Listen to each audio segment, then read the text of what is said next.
es uno de los géneros más populares del cine. Durante años, monstruos como Drácula, Frankenstein o el Hombre Lobo han estelarizado cientos de películas, convirtiéndose en grandes símbolos de todo lo horripilante del mundo. Y además de monstruos literarios, seres mitológicos como los demonios, fantasmas, espectros, ghouls y posesiones demoníacas, tanto de personas como de muñecas, han sido por siglos los principales villanos de estas historias. Por fin salí del closet. Soy una divertida cajita de sorpresas. Pero los monstruos per se no han sido las únicas cosas que nos dan miedo en estas películas. Más bien, los grandes cineastas los han utilizado como un vehículo para poder explorar nuestros más grandes miedos, nuestras ansiedades o los más grandes tabúes que existen en nuestra sociedad, mostrándonos que muchas veces la maldad y los monstruos residen dentro de nosotros mismos. ¡No! ¡Brenda! Le temíamos a Drácula porque representaba la libertad sexual de una sociedad puritana. Alfred Hitchcock nos hizo mirar a los ojos a personas que cometen actos atroces porque no pueden confiar en sus propias mentes en películas como Psycho y Rebecca. Y hasta la idea de una invasión extraterrestre se usó un rato como alegoría a los peligros del comunismo. Y los demonios y espectros desde siempre han reflejado el miedo a las supersticiones y mitos que religiones y culturas han perpetuado a lo largo de la historia. Pero el terror no puede quedarse completamente estático, especialmente cuando la sociedad se vuelve cada día más y más escéptica y pues no anda por la vida buscando fantasmas y entrando a casas embrujadas. Bueno, en su mayoría. Amiga, niña. Ay, no seas imbécil. Además, gracias a la cantidad tan enorme de películas, series y libros que se han dado sobre los monstruos, la verdad es que han ido cambiando muchísimo con el paso del tiempo. Y pues digamos que algunos de sus cambios... Beautiful. This is the skin of a killer, Bill. Ya no dan tanto miedo. Shine bright like a diamond. Lo que nos asustaba antes simplemente ya no nos asusta ahora. Y los grandes efectos especiales o estilos cinematográficos que fueron considerados revolucionarios y mega terroríficos en su época, como los jumpscares o las grandes escenas de sangre, son ahora consideradas como clichés que cualquier película del género debe tener. Entonces, las películas de terror tienen que cambiar para que sigan denunciando nuestros miedos más profundos, los cuales ya no se esconden debajo de la cama ni están esperando a salirnos de repente dentro de un closet, ya se encuentran dentro de nuestra propia mente. Y es que de un tiempo para acá, las mejores películas de horror que hemos visto en cines ya no tienen de villano protagónico a un monstruo como los vampiros y los hombres lobo, ni a psicópatas con máscaras corriendo con objetos punzocortantes. Atención, hay un nuevo líder asustador. Y es que el nuevo cine de horror ahorita está encaminado a explorar de una manera muchísimo más compleja la ansiedad que nos da vivir en estas épocas tan caóticas, mostrándonos el horror detrás de temas mucho más contemporáneos como el racismo, la soledad, las relaciones tóxicas, la pérdida de tus seres queridos y hasta las enfermedades mentales. Algunas incluso prefieren utilizar cosas que consideramos sagradas, como la familia y la maternidad, para voltearlas y llevarlas a límites aterradores.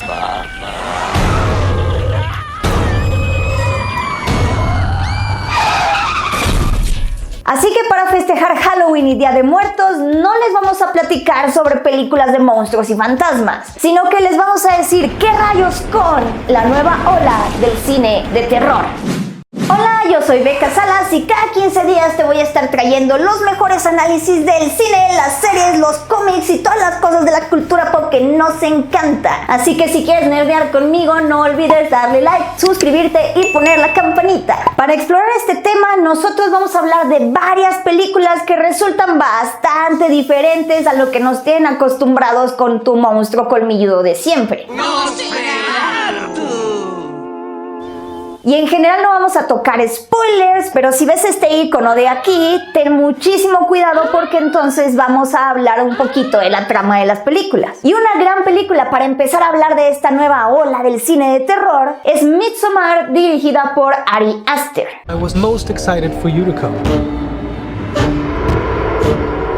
Protagonizada por Florence Pugh en el papel de Dani, esta película se desarrolla casi enteramente durante el día y sin necesidad de invocar ningún elemento sobrenatural para infundir terror, desechando dos grandes tropes que consideramos básicos en el género. En cambio, esta película se concentra más en mostrarnos que el terror se manifiesta en las experiencias internas de los protagonistas y cómo sus propias decisiones y debilidades son sus peores enemigos. Desde un inicio tenemos una increíble escena en donde Dani nos muestra el horror que representa la idea de perder a nuestros seres queridos. I've emailed her 3 times and still no response, so I'm getting a little bit nervous.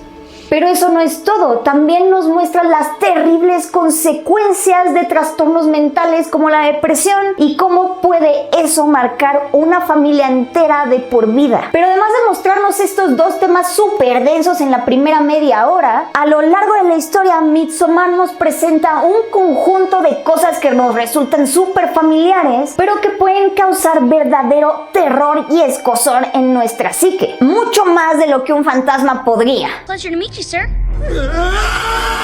Cosas como estar atrapado en una relación tóxica, no poder concluir tus estudios, la búsqueda de una sexualidad más o menos activa, la ansiedad que provoca ser engañado o traicionado y hasta la orfandad y el miedo a no encontrar nunca un hogar, son temas que Midsommar explora a través de una extraña historia en una aldea pagana en Suecia. So this is the place. The tranquil and majestic Horga. No queremos spoilar más la historia de Midsommar porque parte de la extraña experiencia que es ver esta película es justamente ir descubriendo cuáles son los misterios de la aldea. Así que vamos con algo mucho menos misterioso y mucho menos colorido, literalmente porque está en blanco y negro. Protagonizada por el Duende Verde y el sucesor de Batfleck, viene The Lighthouse.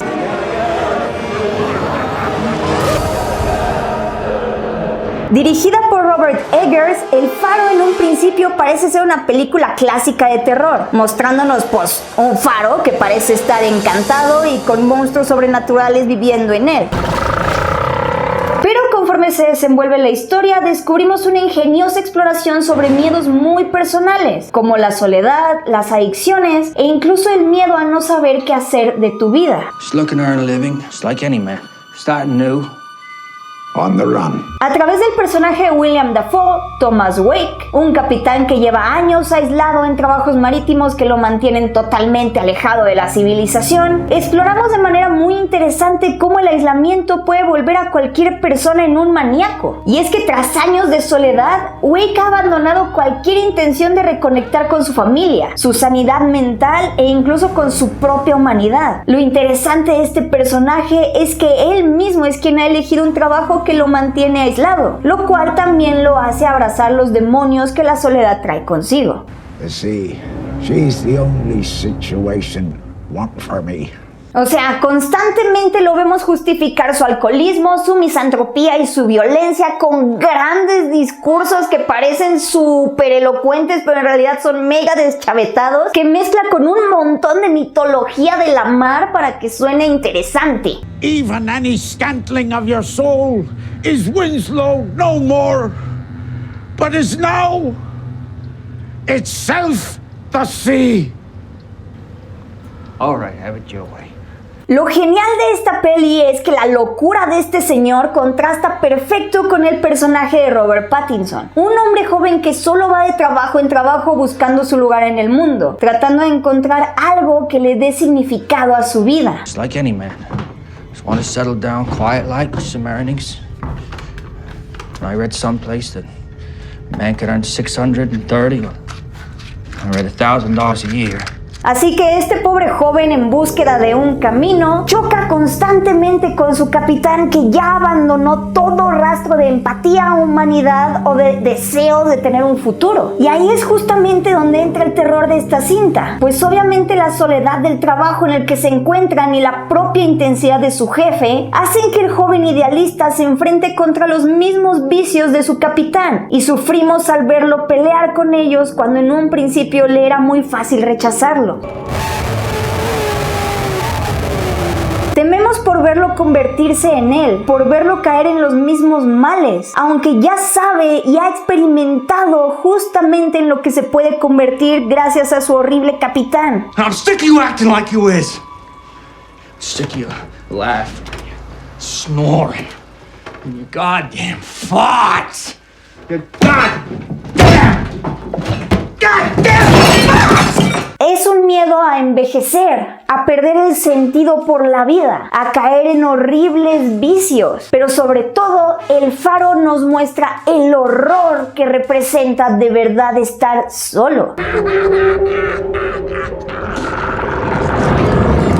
Temáticas similares se han tratado en otras películas de terror como El Resplandor e incluso su reciente secuela Doctor Sleep. En todas estas películas vemos a hombres luchando contra su propia masculinidad, la soledad, el alcoholismo o incluso contra la paternidad. Ya sea por el miedo que le genera su propia familia, como en el caso de Jack Torrance, Here's Johnny. o por el miedo que nos genera luchar exactamente con los mismos demonios de nuestros padres, como fue el caso de Danny Torrance. Y seguro tú dirás, uy, qué original, un hombre le tiene miedo a la paternidad. ¡Ay, no! ¡Qué horror! Pues bueno, ¿qué te parecería entonces el miedo a la maternidad? El miedo a la familia y a la idea de ser madre nos lleva a hablar de una de las mejores películas de los últimos tiempos, Hereditary. I just don't want to put any more stress on my family.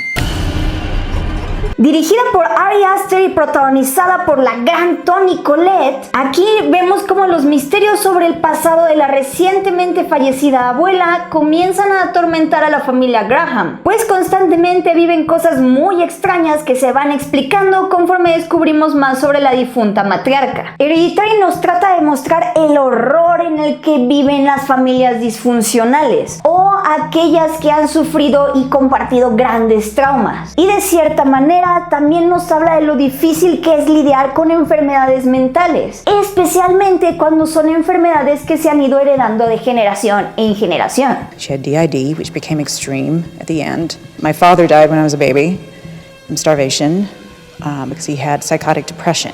My older brother had schizophrenia. Pero además de los trastornos mentales, la película también explora la idea de lo que es ser una mala madre. Gracias a Annie Graham nos alejamos por completo del cliché de una madre protectora y amable y observamos lo difícil que es perdonar a un hijo cuando comete un acto que daña a toda la familia. Pero también observamos la culpa que le genera tenerle resentimiento y cómo eso termina por lastimar a todo el mundo. All I do is worry and slave and defend you, and all I get back is that face on your face.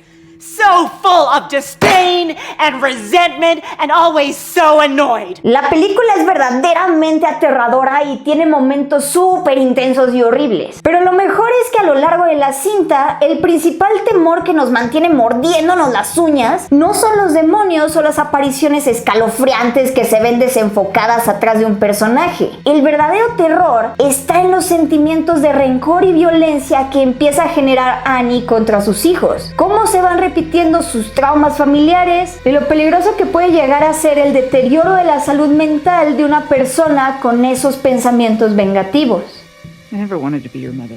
Conforme su depresión avanza, Annie se vuelve más errática y agresiva con su familia. Y siendo que al inicio ella dice abiertamente que la relación con su madre siempre fue complicada, nos da a entender que no solo las enfermedades mentales se heredan, sino también estos patrones tóxicos que ya se habían dado en su propio núcleo. Al final, la película muestra claramente el trauma que le dejó su madre a Annie y cómo poco a poco eso termina por desencadenar todos los males que le suceden en la historia. Además, nos muestra cómo el miedo no tiene que venir de grandes sacerdotes peleando contra demonios o muñecas, sino la simple revelación de que uno es víctima de los legados que la familia nos deja. Pero el tema de la maternidad fallida también lo podemos ver explorado en la primer película con el primer fantasma ícono gay de la historia, el Babadook.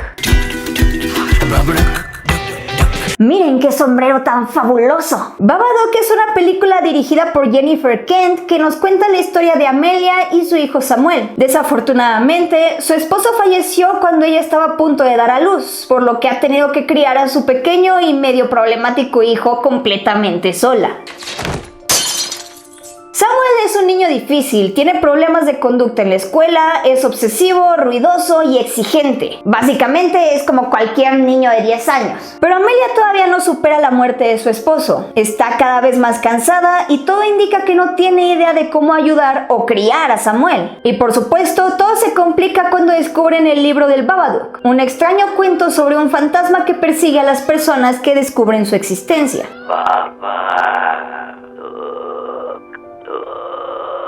Durante toda la cinta, Amelia deberá pelear con el fantasma y destruirlo antes de que se lleve a Samuel. La cosa es que el Babadook no es ninguna alma en pena. Tampoco es un demonio con personalidad ni una muñeca poseída. Conforme avanza la película, nos vamos dando cuenta que la verdadera amenaza es la depresión de Amelia, quien está tan ensimismada en sus problemas que no se da cuenta de cómo está asustando a su propio hijo y cómo le está haciendo daño de verdad. A través de una historia de fantasmas, Kent exploró de una manera súper compleja la ansiedad, la depresión, el miedo y el rechazo que algunas mujeres pueden experimentar mientras están criando a sus hijos. Y lo difícil que es lidiar con todos esos sentimientos de una manera sana para que los niños no sufran. Y para explorar de una manera mucho más cruda y sombría la maternidad y los horrores de la familia, tenemos también el ejemplo de Good Night Mommy. Dirigida por Veronica Franz, esta película nos cuenta la historia de dos niños que creen que su madre fue reemplazada con otra cuando ésta regresa con la cara vendada después de una cirugía plástica. Bist nicht unsere Mama. La película es dura y muy aterradora, pero no por el posible y amenazante doble de su madre, sino por los castigos y torturas que los niños le infringen para saber si ella es real o una impostora. Wo ist unsere Mama? Esto es una clara crítica a cómo usualmente se cree que las madres deben dedicarse al cuidado de su hogar y sus hijos, y actitudes banales como someterse a una cirugía plástica es una muestra egoísta que no tiene cabida en un hogar con una buena madre al frente. Y como todas las películas que les hemos estado platicando, su final es bastante ambiguo y horrible. ¡Fue horrible! ¡Fue horrible! Porque lo que propone Good Night Mommy es que para que una mujer pueda ser independiente por completo, tiene que prenderle fuego, literalmente, a las ataduras patriarcales de la familia y la maternidad. Y de paso dejan claro que las madres perfectas solo existen en la imaginación de personas extrañas. Y luego se preguntan por qué las nuevas generaciones no queremos tener hijos. Kennt auch dich und hat dich lieb. Pero basta de mamás y papás disfuncionales. ¿Qué hay de los males que están más allá de la familia? Males que van más allá de las vidas íntimas o personales de las personas. Males más allá de la mente o de nuestra situación particular. Hay cosas intrínsecas a nosotros, cosas que no podemos cambiar y que nacimos con ellas, como el color de piel o nuestra procedencia. Y los problemas que causan el ser un poco diferente gracias a estas características innatas, la verdad es que en la vida real dan mucho miedo. Tú crees que tengo miedo, pero no. Uno de los grandes exponentes de este tipo de terror es justamente Get Out, donde Jordan Peele nos dice desde la primera escena que el racismo está ahí. No podemos ignorarlo y que incluso el tipo de racismo más inocente es un problema y toma vidas. En Get Out vemos a Chris y a Rose, una pareja interracial que planea pasar el fin de semana en la casa de los padres de Rose. Y pues la familia de Rose, por supuesto que son blancos, son ricos, son súper privilegiados y según ellos no son para absolutamente nada racistas, porque ellos para nada ven de manera inferior a los pobrecitos negros. Al contrario, los admiran. I would have voted for Obama for a third term if I could. Best president in my lifetime, hands down. De hecho, no es tanto admiración. La familia de Rose tiene una fascinación bastante peculiar por ellos. Tanto que desde muy temprano en la película te das cuenta de que la familia de Rose básicamente fetichiza a las personas de color y las trata como si fueran tesoros, animales exóticos o cosas rarísimas de ver. Is it true? Is it better? Todos se descontrola cuando vemos que estas personas no aprecian a la gente de color ni la respetan, pero tampoco las odian y las rechazan. Su racismo es tan retorcido que ya llegó al punto en el que estas personas sienten que tienen poder sobre ellos, por lo que sienten el derecho para secuestrarlos y obligarlos a hacer lo que ellos quieran, ya sea tenerlos como esclavos, amantes o lo que sea que cumplan con sus deseos y fetiches raros. Entonces, Get Out muestra de una manera bastante original las problemáticas del racismo y de cómo no necesariamente le tienes que gritar algo a alguien o matar a una persona para efectivamente ser racista. Anda la osa a un negro. Prefiero el término de color. Pero Get Out te dice que el verdadero terror está en la impunidad que tiene todo este asunto. Como verán, en todas estas películas, el fantasma, el espectro o el demonio a vencer realmente no es el protagonista de la historia. El terror más bien está en ver el lado tan oscuro de un ser humano mientras se encuentra en un entorno que nosotros conocemos y con el cual nosotros nos sentimos muy familiarizados. Y gracias a esto, el terror de estas películas logra trascender y hacer que nosotros nos quedamos pensando en ellas muchísimo tiempo después de haberlas visto. Así que ya saben, cuando ya podamos salir e ir a fiestas de Halloween por ahí del octubre del 2023, no se disfracen de Drácula o de hombres lobo, eso es tan 1897. Disfrácense de ansiedad, eso sí da muchísimo miedo. Pero bueno, ustedes cuéntenos cuál es su película de terror favorita, déjenos sus comentarios y si les gusta este tipo de videos no olviden suscribirse, darle like, poner la campanita, porque cada 15 días yo les voy a estar trayendo los mejores análisis de todas las películas y series y todas las cosas geek que nos encantan. Y cada semana mi amiga Clara Badela les trae las noticias más recientes y jugosas de todo el mundo del entretenimiento. Así que no olviden también suscribirse a nuestras redes sociales que nos encuentran en todos lados y hasta en TikTok como Canal Dam. Yo soy Beca Salas, mis redes sociales también son Beca Salas y nos vemos la próxima.